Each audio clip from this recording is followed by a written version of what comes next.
Welcome back to RGR Football. I'm Ryan. This is me going rogue out here on my own on the Kansas City Chiefs and how they go about combating the NFL.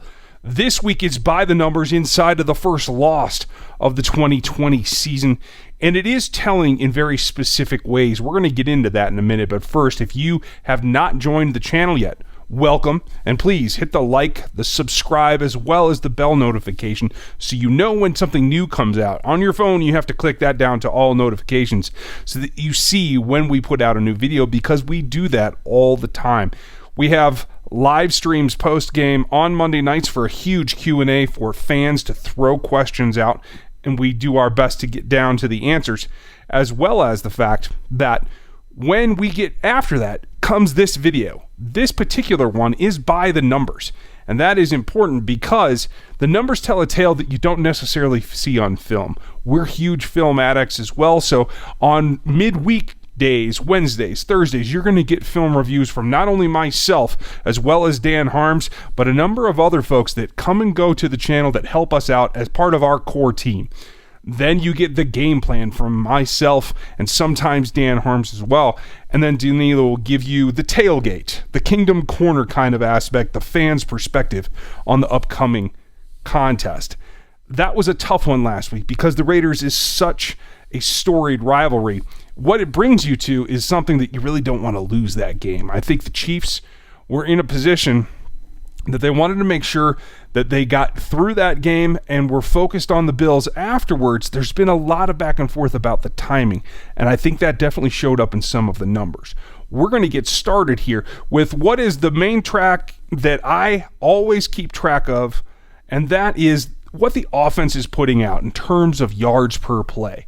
That's very important, and they actually saw an increase in terms of the efficiency of the yardage that they gained against the Raiders. This is a team that moved the ball pretty well. Yes, there were lost opportunities. There were definitely some penalties that brought some things back that you would have liked to have seen. This would have been drastically better had that long pass gone for the early touchdown that was called back on penalty. There were a couple of other nice gains that would have contributed to an even bigger number here, but this got the Chiefs back up above 6 yards per play, and that is a pretty good clip and allows them to really build going forward as long as they can eliminate those penalties, because that's what really brought them back to the brink of losing that football contest. As we move on to what I think is the most important, this is a statistic that you have to track not only in what you do on a per snap basis, but what you do as a bigger scope of an offense. And they saw a small uptick forward in scoring on 5 of 11 drives against the Raiders. That is a 5% increase over the week before, but it wasn't quite enough. Some of those penalties brought back the opportunity for points, and this is something that you have to increase going forward. Now, overall on the season, a lot of you have been asking me to compare some of the season stats around the NFL, and the NFL runs right about an average of about 50%.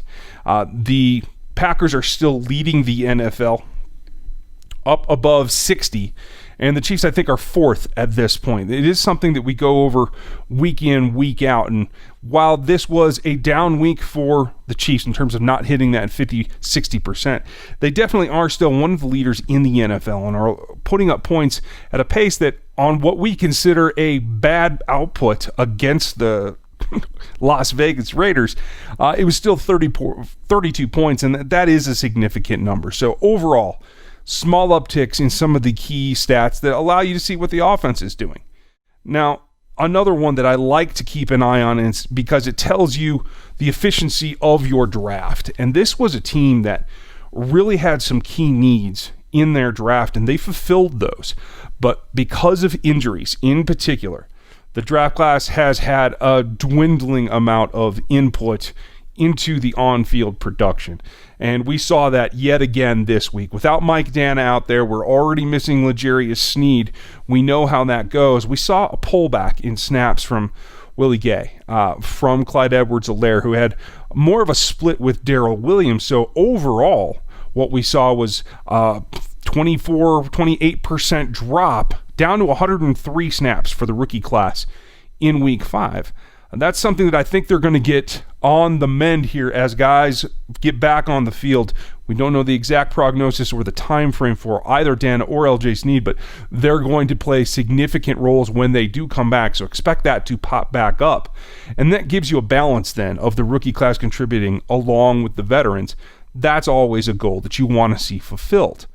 Now, this is the defensive stat that I find to be the most important, and because it gives a balance to what the secondary has to do. We saw the secondary have some issues against the Las Vegas Raiders, but that is not to say that it was all on them, because the pass rush did not get home as often either. They saw another drop in productivity, down another 4% to only 34% of the dropbacks as a total were pressured.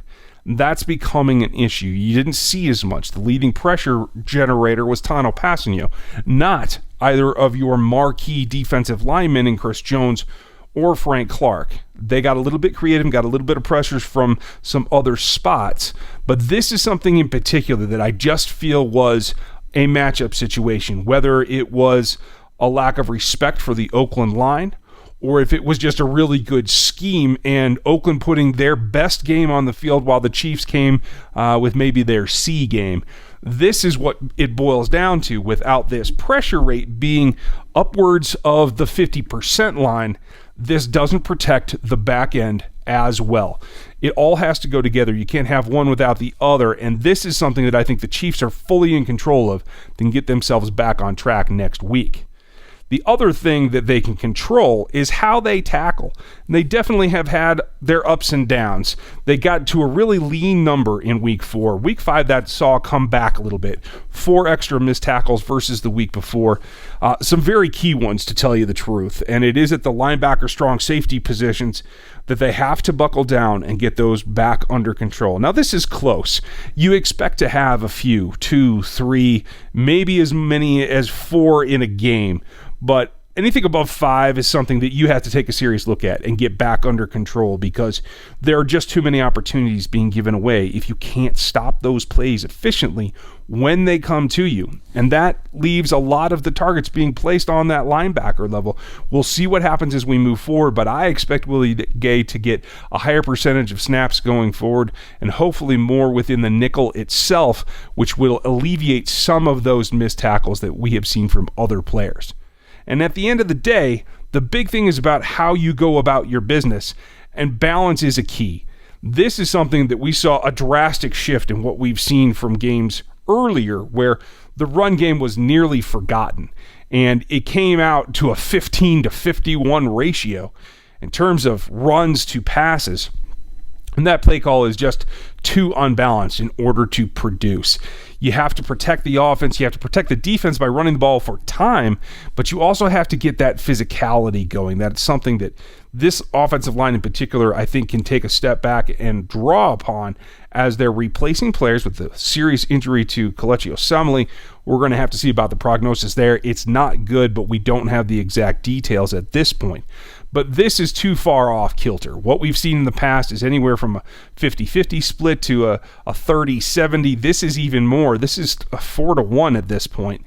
That's getting a little bit out there. It's difficult to maintain your offense when you're having so many passes that either go incomplete, dropped, whatever, stops the clock, allows your opponent that advantage. And I think that that's something that Andy Reid in particular is aware of. And I think he knows he let some things get away from him against John Gruden and the Raiders. I think that's going to change as they face the Buffalo Bills, a game that I think is going to be key in their season.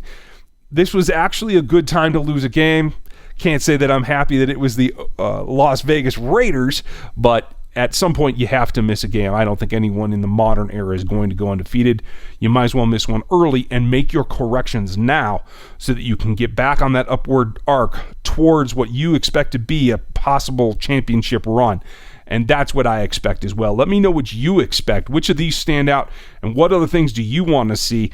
I'll try to keep comparing to the averages, the historical, both and across the league as well. But I'd like to know your comments. Throw them down below and let me know what you think. Hit the like, the sub, and the bell notification to join us weekly, because we have great things going on. We have memberships coming. They're going to have some very specific extras, bonuses for the members coming very soon. We look forward to that, and we're going to get into the film and have that for you coming up tomorrow, possibly another on Thursday and Friday, and we will have our game plan up on Sunday evening, getting ready for that game against the Bills. Thanks for watching today. We'll catch you next time. Thanks for watching this video from the team at RGR Football. Click these videos to see more and subscribe to RGR Football.